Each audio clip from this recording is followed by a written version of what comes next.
Okay, so now that we've got VMware loaded up and you kind of understand what that's all about, now we need to start loading the tools onto your machine.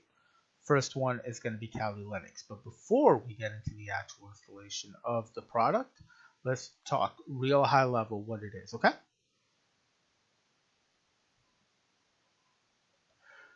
So, Kali Linux is a Debian-derived Linux distribution designed for digital forensics and penetration testing. This comes right from their website. It has over 600 pen testing tools that are already pre-installed on there.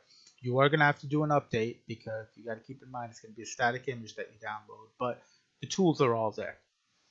It is pretty heavy on the VM. Okay, it does require a minimum of 20 gigs of hard drive space for the installation, and it requires a good solid processor.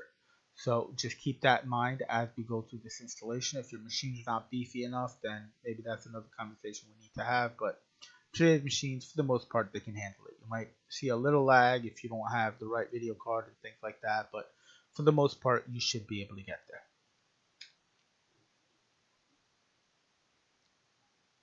So let's go ahead and get started. I will take you through a demo of the installation process for Kali Linux, and I think you'll have fun through the demo. And after the demo, and all these tools are available in your arsenal, I think you're going to have a lot more fun. So see you on the other side.